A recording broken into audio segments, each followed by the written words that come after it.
盗墓贼正在家中交易时，门外突然传来警察的敲门声。你找谁啊？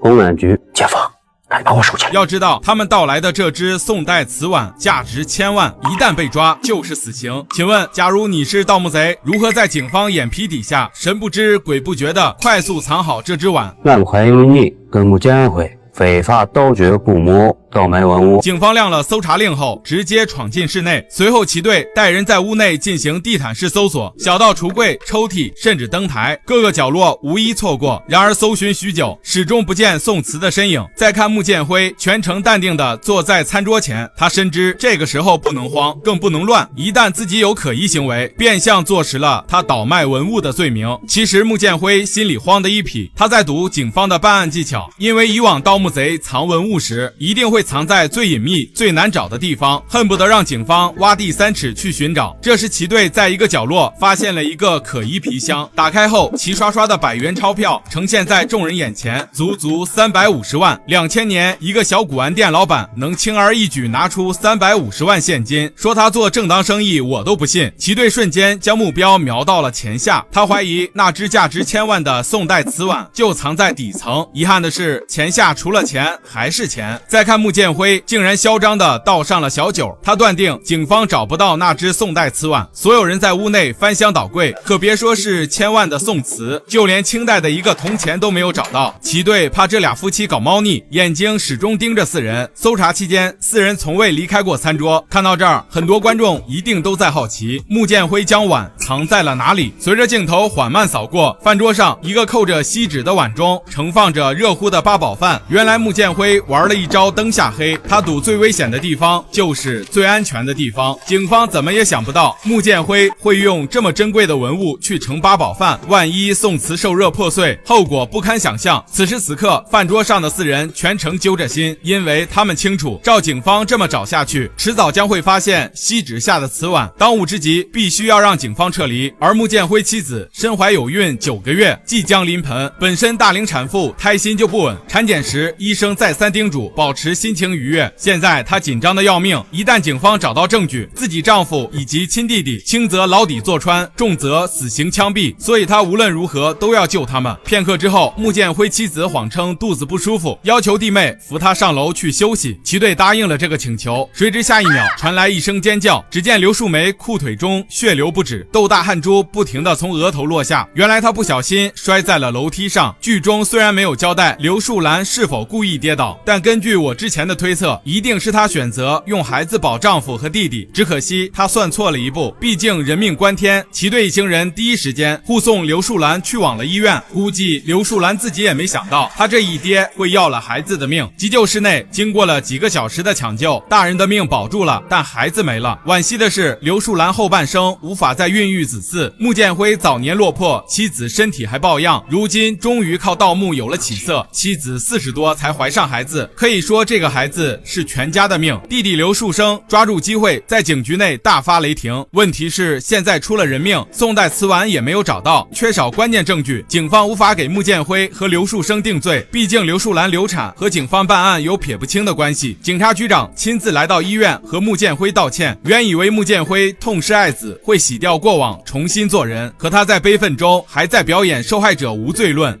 家里的钥匙、店里的钥匙都在这儿，想咋走咋走。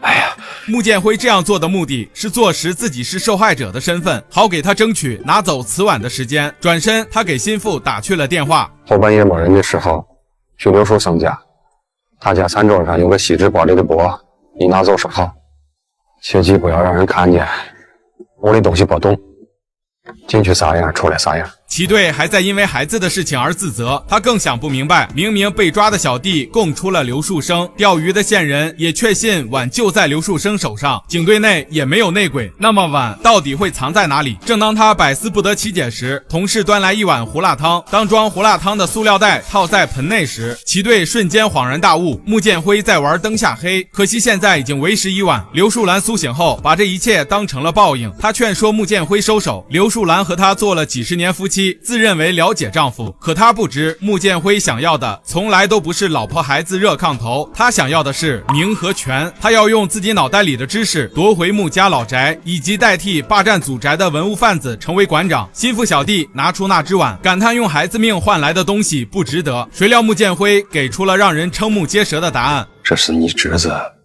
用命给咱趟出来的一条路，把这条路走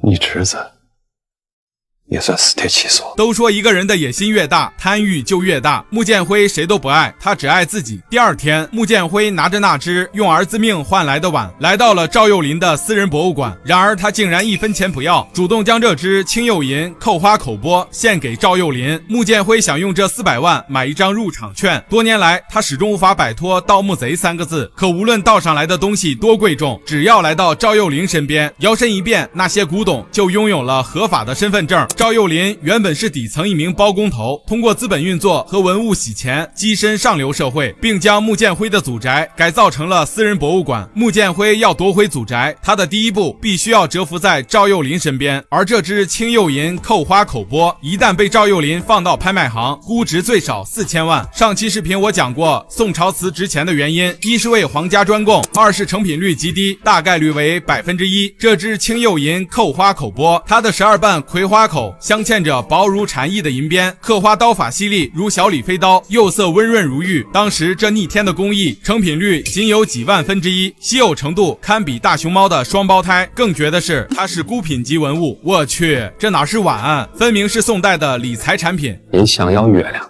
我就上9天揽月；您想要鳖，我就下布阳抓鳖。秦州地界的宝贝，只要你说得出，我就能办得到。